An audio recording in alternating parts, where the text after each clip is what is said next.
안녕하십니까? 이번 학기 우리 교양 강좌, 여러분들이 선택한 교양 강좌 생명 존중, 여러분과 함께 공부를 하게 될 이명석입니다. 저는 여러분들 교문 들어오실 때 들어오면서 바로 오른쪽에 있는 연주황색 벽돌로 이렇게 되어 있는 뷰티관이라고 보통 얘기하는데요. 뷰티관에 있고 뷰티 화장품 학과에 재직을 하고 있습니다. 생명 존중이라는 강좌, 이게 어떤 의미를 가지고 있는 그런 이제 강좌일까요? 생명 존중은 원래 취지는 이렇습니다. 우리나라가 세계에서 특히 청소년들의 자살률 1위, 또 일반인들의 경우에도 자살률 1위라는 그 불명예를 거의 글쎄요 10여 년 이상 지속하고 있어요. 거의 20년에 가까운 그런 이제 시기 동안 이제 지속을 하고 있고, 또 이런 것들이 자칫 어떤 생명 경시 현상 이런 것들로도 이어져 있고, 또 그런 차원에서는 우리 또 자라나는 이제 청소년들, 또 중고등학생을 포함을 해서요, 이 젊은 층에게 생명과 관련된 이런 부분들의 교육이 필요하겠다라고 하는 차원에서 사실은 이제 교육부에서 도입을 하기 시작했고요. 여러분들 중에도 혹시 생명 존중이라고 하는 그런 이제 교육을 중고등학교 시절에 아마 윤리 시간이라든가 이런 것들을 통해서 접하셨을 거라고 생각이 됩니다. 자, 우리 대학에서도 바로 생명 존중이라고 하는 이런 이제 강좌를 갖다 개설하고 있고요. 여기에서는 생명 존중과 관련된 생명 현상들, 이런 다양한 내용들을 갖다 같이 공부를 할 그런 계획으로 되어 있습니다. 그래서 생명 존중에서 다루게 될 것은, 그래서 자살 예방이라는 차원에서 처음에 디자인은 됐지만 교육부에서는 또 우리 대학에서는 자살 예방뿐만이 아니라 생명을 갖다가 어떤 경외시하는, 또 생명의 어떤 소중함을 갖다가 우리가 알자는 그런 차원에서 생명과 관련된 다양한 그런 주제들 갖다 제가 선정을 했고, 또 학생들하고 논의도 그동안 이제 수업을 통해서 거치면서 수정 보완을 하면서 지금 대략 13개 정도의 강좌 이렇게 한 학기 동안 진행을 하고 있습니다. 자, 오늘은 생명 존중 한 학기 동안, 우리 1학기 동안 어떻게 이제 어떤 내용을 가지고 강의를 할지에 대한 내용을 같이 한번 이야기를 할 텐데요. 요 사진, 여러분들이 많이 접하는, 잘 알고 있는 그런 사진이에요. 그렇죠? 이거 뭐죠? 꿀벌이죠. 꿀을 갖다가 꽃이라든가 이런 데서 취해서, 그래서 이제 자기가 저장을 해놓고, 그리고 새끼를 키우고, 그런 이제 꿀벌의 모습이고, 그 꿀벌이 지금 서식하는 그런 장소의 모습이에요. 그런데 이 꿀벌이 어마어마한 수치로 지금 줄어들고 있습니다. 지속적으로 줄어들고 있어요. 굉장히 심각한 그런 이제 문제로 등장을 하고 있습니다. 이거는 꿀벌이 줄어드는 게 왜 심각한 문제일까? 생태계 전반에도 굉장히 커다란 영향을 미치고 있고요. 또 나아가서는 우리 사람에게 또 굉장히 커다란 문제를 갖다가 야기할 수 있는 그런 요소들이라는 것이요. 바로 이렇게 생명들이, 우리가 인지하지 못했었던 그런 생명들이 이제 멸종해가고 있는 그런 시기라는 거예요. 자, 그렇다면은 어느 정도 줄어들고 있느냐? 이렇습니다. 2006년도에 우리나라에서 이렇게 사육을 하는, 양봉을 한다고 그러죠. 그렇죠? 꿀벌을 키우는 것을 양봉이라고 얘기하는데, 양봉을 하는 게 약 40만 4천 유니트 정도가 이제 존재를 했었다고 해요. 유니트라고 얘기를 했으니까는 40만 4천 그런 어떤 집단이 이것을 갖다 이제 양봉을 한다라기보다는, 한 집단이 소위 이야기하는 양봉을 하는 경우에 벌통을 몇 개를 가지고 양봉을 하느냐, 이렇게 이제 이야기를 하는데, 2006년도에 40만 4천, 아주 쉽게 말씀드리면 벌통의 개수가 이제 존재를 했었다고 해요. 그런데 조금 오래된 자리죠? 2013년이에요. 지금으로부터도 벌써 8년 전 얘기입니다. 어느 정도 줄었냐면요, 3만 개 이하 정도로 추정이 되는 걸로 그렇게 밝혀져 있고요. 그래서 매스컴에서도 이러한 꿀벌의 어떤 폐사라든가 꿀벌이 멸종하고 있다라든가 이런 것들이 요 2013, 14년 이때 굉장히 방송을 통해서 많이 방영이 됐었어요. 꿀벌이 사라지고 있다. 뭐 우리 생태계를 갖다 위협하고 있다. 이런 이야기를 했었는데, 자, 그러면 꿀벌이 사라지면 어떠한 문제들이 도대체 발생을 하는 걸까요? 꿀벌은 여러분들이 잘 아는 것처럼 우리들에게는 꿀도 공급을 해주지만 다른 한편으로는 뭐예요? 꿀을 갖다가 채취하는 과정에서 꿀벌들이 얘들이 이 꽃에 이 수분을 갖다가, 그쵸? 수분을 갖다가 이제 해준단 말이에요. 그래서 꽃가루를 통해 가지고, 그래서 암술과 수술에 그런 어떤 수분 역할을 갖다 이제 하는 것이 꿀벌이란 말이에요. 그래서 바로 꽃가루 바지의 역할을 했었는데, 그러한 꽃가루 바지에 의존하는 정도가 어느 정도 되느냐? 우리가 실제로 섭취하고 있는 음식의 경우, 식품의 경우, 아몬드 같은 경우는 100% 꿀벌에 의존을 하고 있다고 해요. 사과, 우리 사과 농장, 배 농장, 영동에도 많잖아요. 복숭아 농장, 다 거의 꿀벌에 의존하고 있어요. 그런데 사과 같은 경우가 90%. 또 우리가 땅 속에서 자라는데 이게 무슨 꿀벌하고 꿀벌의 꽃가루 바지하고 무슨 관계가 있나 라고 싶을 정도인 양파의 경우도, 양파뿐만이 아니라 파 같은 경우에도요 90% 의존을 하고 있고, 많이 먹고 있는 오이 같은 경우도 거의 90% 정도 의존을 하고 있습니다. 이거 이외에도 여러분들이 아시는 것처럼 우리 웬만한 과일 같은 경우는 다 꽃가루 바지를 통해서 과실을 갖다 맺게 되잖아요. 굉장히 높은 그런 포션의 그런 부분들이 꽃가루 바지에 의해서 의존을 하고 있다라고 하는 것들을 갖다 우리가 이제 쉽게 알 수가 있고요. 자, 그렇다면 꿀벌들이 하는 이런 꿀벌이 꽃가루 바지 의존도에 의해서 이렇게 이제 생물체들이, 특히 이제 식물들이 번식도 하고, 그렇죠? 또 그리고 어떤 이제 과실도 맺고, 과일도 맺고, 열매도 맺고 이제 그러는데, 이 꿀벌들이 사라지는 그런 원인이 도대체 뭐냐? 그런 원인들은 우리가 살펴봤더니 개체수의 감소 원인이 이렇다는 거예요. 먼저 바이러스.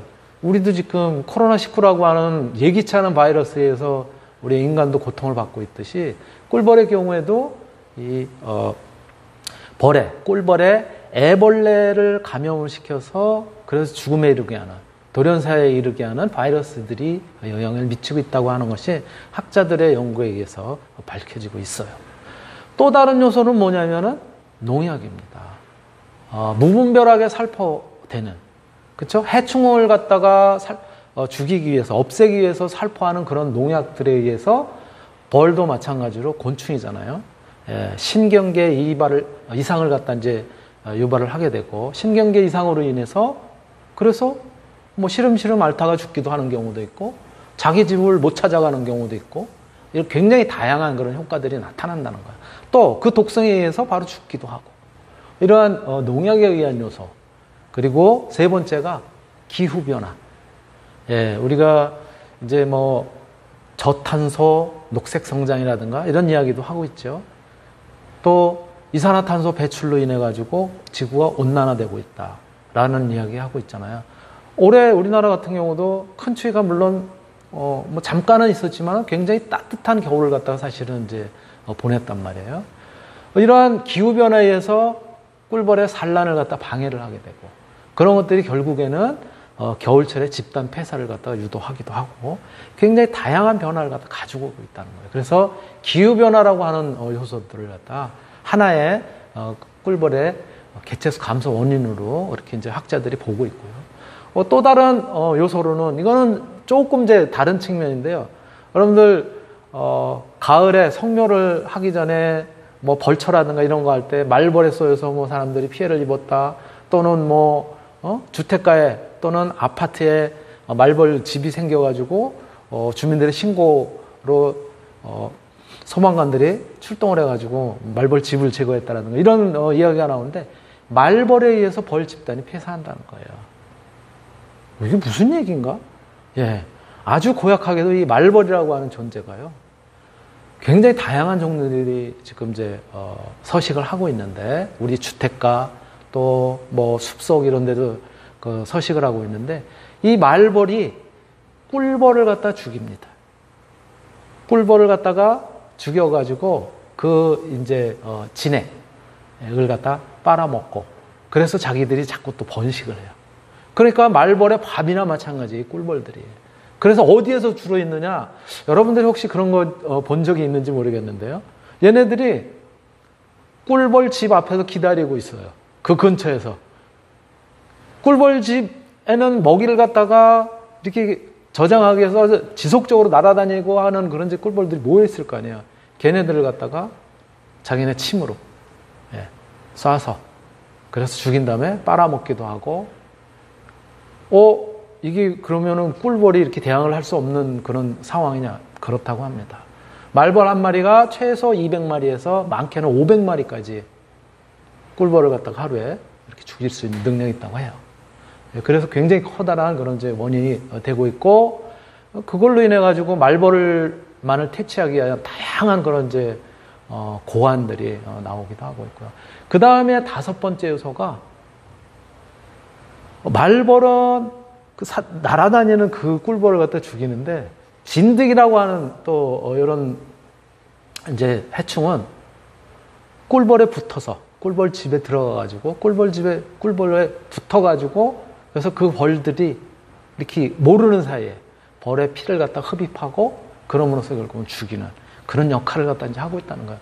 이렇게 5가지 정도 얘기를 하고 있는데, 이렇게 5가지만 있을까요? 안 그렇습니다. 어떤 것도 여러분들 생각할 수 있겠어요? 우리가 이렇게 평상시에 늘 쓰고 있는 휴대폰, 이 모바일 통신들에 의한 전자파들, 이런 것들이 굉장히 지금 많이 우리 생활 환경에 퍼져 있잖아요. 그렇죠? 우리가 이 휴대폰 들고 다니면은 기지국하고 끊임없이, 그렇죠? 통신을 하면서, 그러면서 우리가 이제 통화 환경을 갖다 이제 조성을 하는 건데, 그런 과정에 전자파로 인한 요인이 굉장히 크다라고 하는 보고도 지금 또 나와 있고요. 그런 것뿐만이 아니라 여기도 지금 적지는 않았지만 빛 공해. 자, 사람도 밤에는 숙면을 취해야지 그 다음에 또 일어나서, 그래서 뭘 이제 활동을 하고 그러는데 도움이 될 거 아니에요. 그런데 우리 밤에 잠잘 때 그렇게 어두운 환경에서 자게 되나요? 밖에 가로등이 있지요. 또 특히 대도시 같은 경우는 아파트 근처에도 가까운데 어떤 비즈니스를 하는 그런 공간에서 네온이라든가 이런 것들이 환하게 불을 밝히고 있기 때문에, 그런 빛 공해로 인해서 곤충들이 굉장히 피해를 받고 있다는 거예요. 그래서 신경계 이상이라든가 또는 어떤 그 내분비계 이상이라든가 이런 것들도 이제 등장을 한다고 하고요. 굉장히 또 빛뿐만이 아니라 소리, 이렇게 우리가 인지하지 못했었던 굉장히 다양한 요소들이 결국은 꿀벌의 개체수를 갖다 감소시키는 그런 요인이 되고 있다라고 하는 그런 보고들이 끊임없이 지금 나오고 있습니다. 그래서 바로 그러한 요소들이 결국은 이렇게 꿀벌의 개체수를 갖다 감소시키는 그런 부분이다라고 이제 말씀을 드릴 수가 있고요. 자, 그렇다면 이렇게 꿀벌이 점점 줄어들면, 아까 말씀드렸던 것처럼 꽃가루바지 역할을 하는데, 결국은 줄어들면 우리가 먹을 음식들, 식품들, 또 식물들, 이런 것들도 줄어들 거 아니에요, 개체수들이. 그래서 어떤 번식을 하는데 그 번식에 굉장히 커다란 영향을 미치고, 그렇기 때문에 바로 우리 유명한 아인슈타인이라고 하는 과학자는 이런 얘기를 했어요. 꿀벌이 사라지면 4년 내에 인류는 멸망한다 라고까지 이렇게 극단적으로 예측을 하고 있습니다. 굉장히 심각한 문제죠. 두려울 정도입니다. 무섭습니다, 저도. 그래서 아인슈타인은 꿀벌의 가치를 갖다가 가장 함축적으로 이렇게 표현을 한 바 있어요. 이렇게 우리에게 굉장히 그 심각한 그런 위협을 갖다 가하고, 그러는 것들이 지금 우리가 꿀벌이 사라짐으로써 나타나는 이제 그러한 문제들이라고 이제 볼 수가 있는 것이죠. 그래서 이 꿀벌이 사실 사라지는 문제. 교수님 생명전등 시간에 왜 꿀벌 얘기를 하나? 예. 제가 말씀드렸던 것처럼 꿀벌이 사라지는 요소들이 굉장히 다양한 요소들 아니에요. 꿀벌도 하나의 생명체라는 거죠. 생명의 소중함, 또 생태계를 갖다 이루는데 굉장히 커다란 역할을 하고 있는 그런 이제 생명체들, 이런 것들이 굉장히 다양한 위협에 우리가 처해 있다라고 하는 부분을 갖다 여러분들한테 설명을 드리기 위해서 지금 이제 꿀벌 얘기를 먼저 시작을 한 거예요. 자, 그렇다면 꿀벌만의 문제일까? 그럴까요? 아니에요. 최근에 조사에 따르면은, 최근도 아니지, 이제 벌써 2021년이니까, 재작년, 예, 조사를 했더니, 이러한 부분들이 뉴스에도 등장을 하고 있습니다. 같이 한번 보실게요. 환경오염으로 개체수가 급격히 감소하며 멸종위기에 처한 동물들이 한둘이 아니죠. 곤충의 경우는 더 심각합니다. 포유류보다 8배나 빠른 속도로 곤충이 사라지고 있는 것으로 나타났습니다. 양영은 기자입니다. 영국 자연사 박물관의 전시실입니다. 이 곤충들은 최근 몇십 년 동안 단 한 차례도 자연에서 발견된 적이 없습니다. 영국 BBC 등 주요 언론들은 최근 과학저널 생물보존지에 실린 한 논문을 상세히 보도했습니다. 벌, 나방, 나비, 개미, 쇠똥구리 같은 생태계에서 없어서는 안 될 중요한 곤충들이 사라지고 있으며 농업 발전과 살충제 사용으로 급감하고 있다는 내용입니다. Some of my colleagues have compared it to playing Jenga, and you don't know which piece in advance that's going to be, and once you've removed it, you can't put it back again. 논문에 따르면 현재 지구상에서 40%가 넘는 곤충종이 급격한 개체수 감소를 겪고 있습니다. 저자인 호주 시드니 대학팀은 이대로 가면 앞으로 10년 안에 살아있는 곤충 10마리 중 4마리가 사라질 거라고 경고했습니다. 이는 포유류의 멸종 속도보다 8배나 빠른 속도입니다. We will lose a lot of foods, particularly those that require pollination, because most of the pollination is done by insects, at least in the areas where we grow food.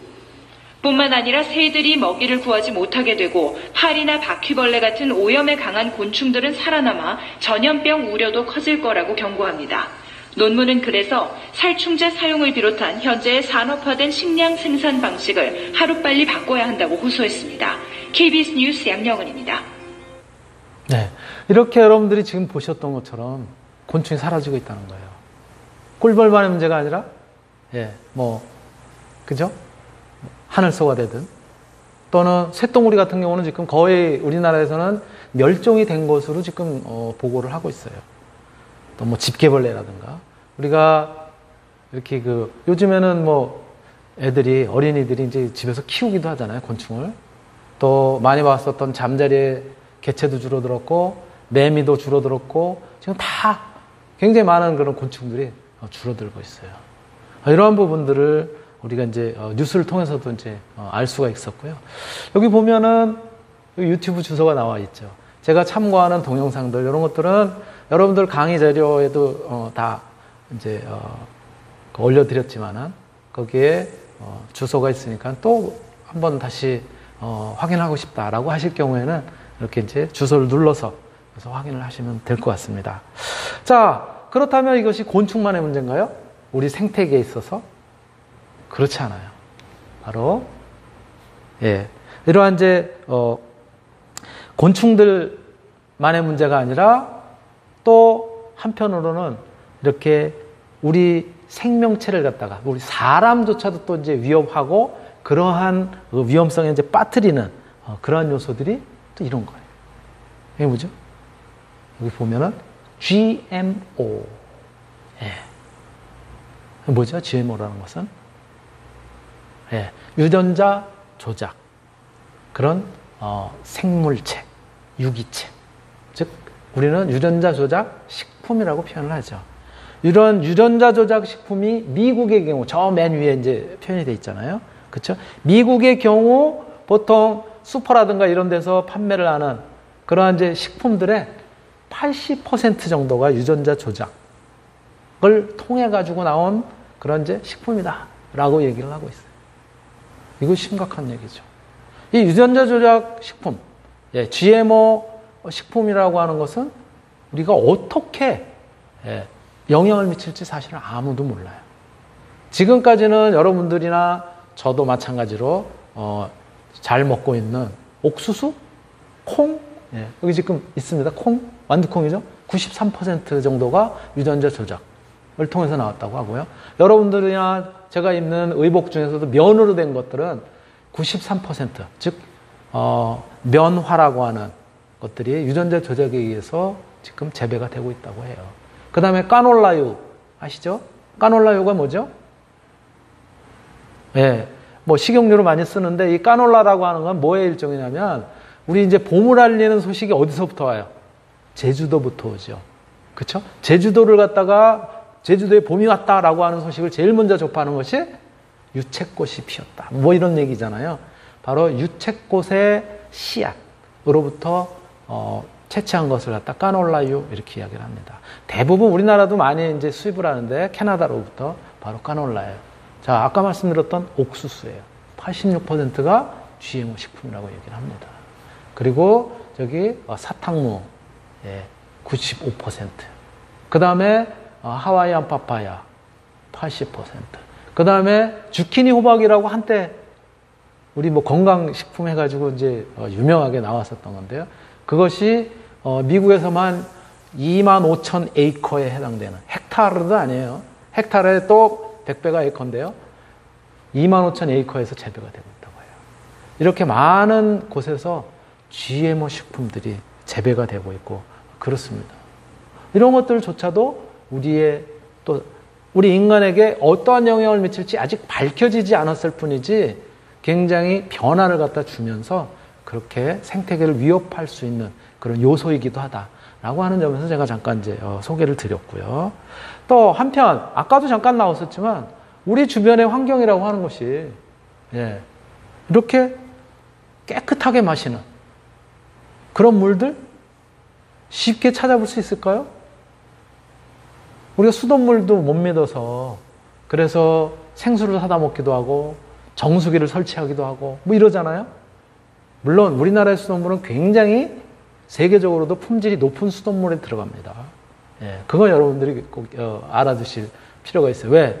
수원지 물들이 워낙 이제 청정한 그런 1급수를 통해서 그래서 이제 그거를 정수 과정을 거쳐가지고 먹을 수 있도록 이제 하기 때문에 이러한 쉽게 아주 마실 수 있는 그런 물들조차도 이제는 굉장히 많이 오염이 되어 있다는 거죠. 아까 말씀드렸던 것처럼 이렇게 깨끗한 계곡, 설악산이라든가 또는 뭐 지리산이라든가 이런 계곡으로부터 흘러내리는 깨끗한 물들이 결국은 우리의 상수원으로 이제 유입이 돼서 그래서 그거를 갖다 정수를 해서 이제 우리가 이제 마시게 되는 건데 그런데 이렇게 깨끗한 물이 그 상태로 있나요?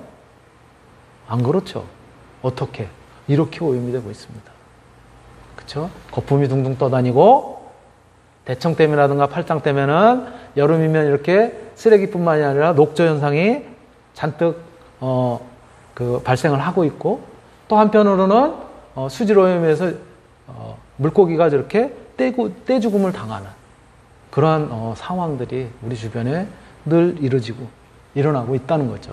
또 바닷가에도 이렇게 바다에 무분별하게 버려지는 또 무분별하게 버려지지 않았다고 하더라도 홍수라든가 이런 것들이 한번 일어나게 되면은 바다까지 밀려나갔던 그런 이제 이런 쓰레기들이 또 오염물질들이 결국은 다시 바닷가로 떠밀려오면서 파도에 의해서 떠밀려오면서 이렇게 바닷가를 갖다가 오염시키는 이러한 사태를 갖다가 우리가 이제 맞이하고 있습니다. 굉장히 심각한 일이죠. 뭐 어떻게 이거를 갖다 해결할 수 있을지 뭐 아무도 쉽게 예측은 할 수는 없을 것 같고요. 어쨌든 우리가 다 떠안아야 될 문제고 이런 것들이 이런 다양한 요소들이 결국은 우리 생명체, 사람을 포함한 생명체들을 갖다 위협하는 그런 요소이고 이런 것들을 우리가 어떻게 인지를 해야 될까라고 하는 것도 사실은 생명 존중이라는 차원에서는 우리가 고려해봐야 할 그런 요소가 아닌가라는 생각이 든다는 거죠. 한편 또 어때요? 물뿐만 아니라 한편으로는 이 공기들, 공장 굴뚝으로부터 나오는 매연이라든가 또 한편으로는 이렇게 스모그 현상들, 자동차 배기가스라든가 이런 것들을 통한 스모그, 이런 것들이 결국은 우리 호흡기를 갖다 망치게 되고, 바로 이러한 대기 오염에 의해서 우리 사람들이 조기에 사망하는 그런 요인들이 굉장히 늘어나고 있다. 그래서 요인으로 봤을 때 대기 오염에 의한 사망이 한 4번째 정도 그렇게 주요한 원인으로 자리 잡고 있다는 거예요. 굉장히 심각한 문제죠. 그죠? 예. 그래서 이렇게 대기 오염도 사실 우리가 무시할 수 없는 이제 그런 내용들인 것이고요. 또 한편으로 최근에 많이 문제가 됐었던 내용인데요. 우리 코로나19로 인해서 마스크 또는 이제 사람들 간의 어떤 접촉이라든가 이런 걸 피하기 위해서 뭐 하고 있습니까? 웬만한 데서는 다 또 일회용 뭐 이런 것들 갖다 쓰잖아요. 일회용 컵 중에는 우리 뭐 테이크아웃이라고 하는 그런 컵들이 종이로 만들어져 있는 것도 있지만은 플라스틱이라든가 이런 것들로 이루어져 있잖아요. 또는 빨대, 이것도 플라스틱이고. 이런 것들로 인한, 이런 다양한 그런 소재로 만들어지는 것들로 인한 그런 오염들. 이게 플라스틱이에요. 지금, 우리, 뭐라 그럴까, 매립지, 쓰레기를 버리는 매립지의 모습을 보여주는 것이 아니에요. 여러분들 잘 보입니까? 저기 보시면은, 저 할아버지처럼 생긴 약간 나이가 조금 든 듯한 사람이 뭐를 가지고 있냐면, 이렇게 노를 젓고 있는 거예요. 그 다음에 배예요, 배. 쓰레기 섬이라는 거예요, 저기 지금. 전부 쓰레기로 지금 이루어져 있는, 그런 이제 사진입니다. 이것뿐이겠어요? 여러분도 아마 사진을 많이 봐서 알겠지만은, 밍크고래가 폐그물이라든가 이런 것들에 걸려가지고, 그래가지고, 고통에 몸부림치다가, 그랬다가 이제 죽게 되는 그런 것들이 어떤 생명체를 갖다 위협하는 그런 요소이기도 하고요. 또 북극곰이죠. 그렇죠? 북극곰이 먹을 게 이제 떨어져서 기후 변화에 의해 가지고 자꾸 빙산이 녹고 그러면서 서식지를 점점 잃어가고, 그런 과정에서 서식지를 잃어가고 얼음이 뭐 줄어들고 이러니까는 사냥하기도 어려워진 상태에서 먹을 게 없으니까 못 먹는 거예요, 지금. 비닐 버려져 있는 비닐이 먹이인 줄 알고 저렇게 뜯고 있어요, 지금. 검정색 비닐이죠. 이러한 것들이 지금 우리 실질적으로 일어나고 있는 그런 이제 문제인 것이다 라고 이제 말씀을 드릴 수가 있겠고요. 시간이 벌써 뭐 저는 열심히 설명을 하고 있는데 꽤 시간이 지났습니다. 잠시 쉬었다가 이제 딱 5분만 쉬겠습니다. 5분에 바로 이제 시작을 할 테고요. 저는 1교시 잠깐 마치도록 하겠습니다.